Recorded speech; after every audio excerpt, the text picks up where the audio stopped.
Hello दोस्तों, आज कहानी है आपके सामने 1987 वर्ल्ड कप सेमीफाइनल, जो रिलायंस कप वर्ल्ड कप था 1987 का, उसका सेकंड सेमीफाइनल जो कि इंडिया और इंग्लैंड के बीच में खेला गया था बॉम्बे में।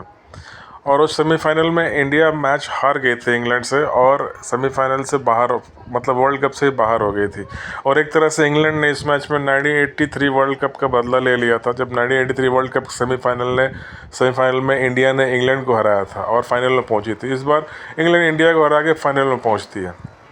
इस मैच में पहले इंग्लैंड ने खेलना शुरू किया और ग्राहम गुज के अगेंस्ट में एक बहुत ही शानदार अपील की थी शुरू में ही कपिल देव ने।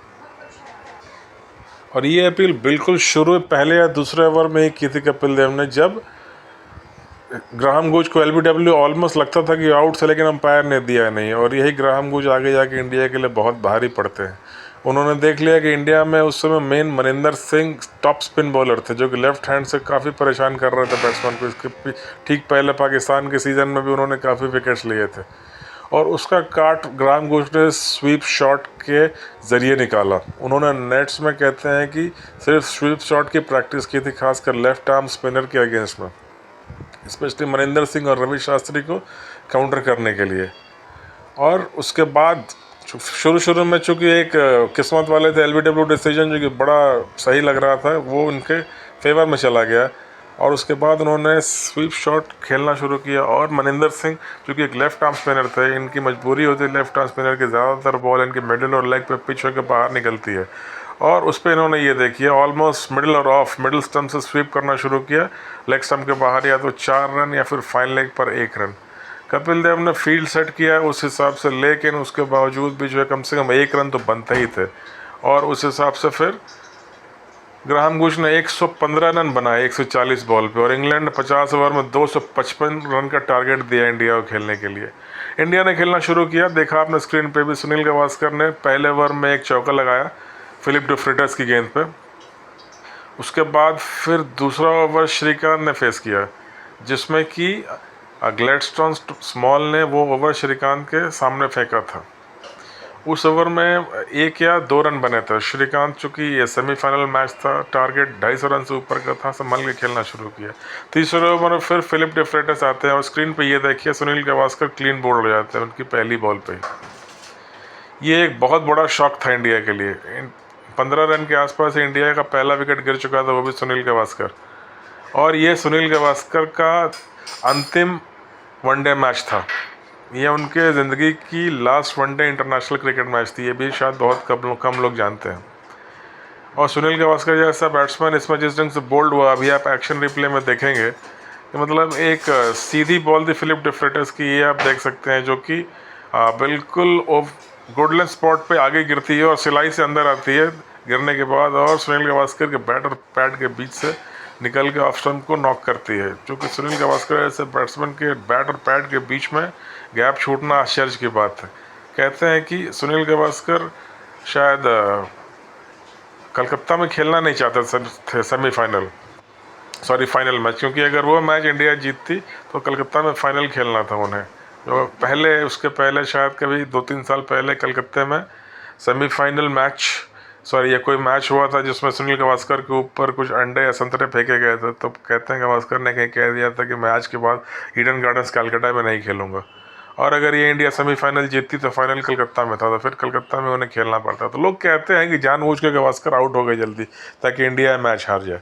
हालांकि ये सब कहानियाँ हैं, लोगों के मन में गुस्से में जो आता है लोग उस हिसाब से अंदाज़ा लगाते हैं, लेकिन ये कहना मुश्किल था। बहरहाल बाद में इंडिया ने खेलना शुरू किया और जैसे मैंने बताया गावस्कर जल्दी आउट हो जाते हैं। उसके बाद फिर श्रीकांत और मोहम्मद अजहरुद्दीन ने थोड़ा इंडियन इनिंग्स को संभाला। उसके बाद फिर श्रीकांत ने 32, नवजोत सिंह सिद्धू ने 22, मोहम्मद अजहरुद्दीन ने 64 रन बनाए थे, और इंडिया का स्कोर जो है 121 रन हो चुका था 4 विकेट के नुकसान पे। ठीक उसी समय कपिल देव खेलने आते हैं। उन्होंने अपने आप को रवि शास्त्री से पहले एक तरह से बैटिंग ऑर्डर में प्रमोट किया था, और उस समय इंडिया का रन रेट, जो आस्किंग रन रेट, तो ऑलमोस्ट 6 या उससे 6 से थोड़ा ऊपर पहुंच रहा था। कपिल देव उसमें अपने तूफ़ानी अंदाज में खेलते हुए, जैसे कि वो हर शॉट पे हिट करते हैं, उस ढंग से उन्होंने खेलना शुरू किया, और वो स्ट्राइक, मतलब जो आस्किंग रन रेट था उसे 6 के नीचे लेके आए। और 5वें विकेट के लिए उन्होंने मोहम्मद अजहरुद्दीन के साथ जो है लगभग, और अजहरुद्दीन और शास्त्री के बीच में उन्होंने 48 रन जोड़े। कपिल देव जब आउट हुए तो उसमें स्कोर हो गया था 168 रन। और उनकी क्रिटिसिज्म, मतलब कपिल देव की आलोचना भी होती है उस इनिंग के बारे में, क्योंकि उन्होंने जब आस्किंग रन रेट को 6 के नीचे पहुंचा दिया था और उस समय जो है इंडिया को मात्र 87 रन जीतने थे, 6 विकेट उसके हाथ में थे, कपिल देव खेल रहे थे और इंडिया को अभी 96 बॉल्स इंडिया के पास, यानी 96 बॉल में 87 run with 6 wicket in hand and Kapil Dev batting on 30। उसी समय उन्होंने एक ऐसा शॉट खेला जिस कारण शायद उनकी कप्तानी भी गई, इंडिया के हाथ से वर्ल्ड कप भी गया। जॉन एम्बुरी की एक गेंद को उन्होंने पहले मिडिल्स और ऑफ स्टंप पे पड़ी थी, उसे एक तरह से मिड विकेट के ऊपर स्वीप शॉट की तरह उठाया और 4 रन मिड विकेट और स्क्वायर लेग के बीच से बॉल निकल गई। ठीक उसकी अगली बॉल भी ठीक मिडिल स्टंप पे पड़ी, फिर उन्होंने उसे बैट के उठाया मिड विकेट के ऊपर से 6 मारने के लिए, लेकिन डीप मिड विकेट पर माइक गेटिंग खड़े थे, उन्होंने बाउंड्री लाइन पे बिल्कुल आसान से कैच पकड़ लिया। कपिल देव आउट। 22 बॉल में 30 रन बनाए थे उन्होंने, 4 चौके शामिल थे। उस समय उस शॉट की कोई ज़रूरत नहीं थी। अगर उस समय आराम से 1 रन 2 रन लेके भी वो क्रीज पे और ज़्यादा नहीं 5-6 ओवर टिक जाते या 10 ओवर तक, तो आराम से जो है मैच इंडिया के कंट्रोल में थी। लेकिन उस समय कपिल देव का आउट होना, उसके ठीक बाद भारत की पारी लगभग ढह गई। उसके बाद फिर चेतन शर्मा और उसके बाद चेतन शर्मा 0, मनोज प्रभाकर 0, किरण मौर्य 4। एक तरह से बिल्कुल जो है इंडिया की जो लोअर मिडिल ऑर्डर थी वो प्रेशर में टूट गई।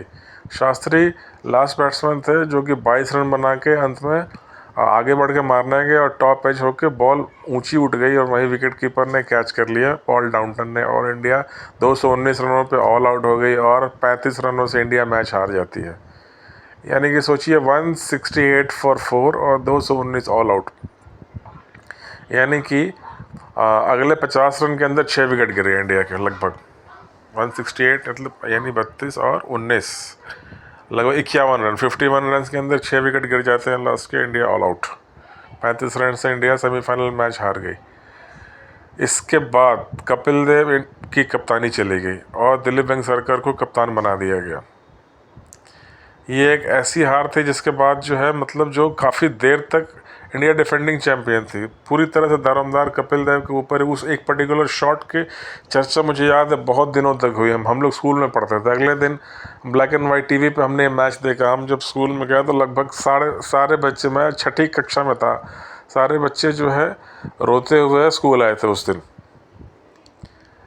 और ये काफ़ी दुखद, मतलब ना कभी ना भूलने वाला जो है एक तकलीफ़, जिन्होंने उस मैच को देखा था ऐसा लगा कि वर्ल्ड कप हाथ पे आके फिसल गया, मेनली कप्तान कपिल देव के कारण। जो भी है, हर बड़े स्टार के ज़िंदगी में भी कभी कोई ना कोई धब्बा तो लगता ही है। सुनील गावस्कर के अंतिम मैच था, इसके बाद उन्होंने रिटायरमेंट की घोषणा कर दी। तो यदि मेरा वीडियो आपको अच्छा लगा हो तो इस वीडियो को प्लीज़ लाइक कीजिए और इस चैनल को मेरे को सब्सक्राइब कीजिए, ताकि मैं इसी ढंग की कुछ इंटरेस्टिंग क्रिकेट हिस्ट्री से जुड़ी हुई वीडियो लेके आपके सामने आता रहूं। यदि आप कहेंगे तो क्रिकेट के अलावा मैं किसी और टॉपिक पे भी वीडियो बना सकता हूं, जैसे हिस्टोरिकल या करंट अफेयर्स के टॉपिक पे। तो एक बार फिर से अनुरोध है कि प्लीज़ मेरे चैनल को सब्सक्राइब कीजिए। मेरे 906 सब्सक्राइबर हो चुके हैं और 1000 सब्सक्राइबर अब ज़्यादा दूर नहीं है, यदि आपका सपोर्ट बना रहा तो।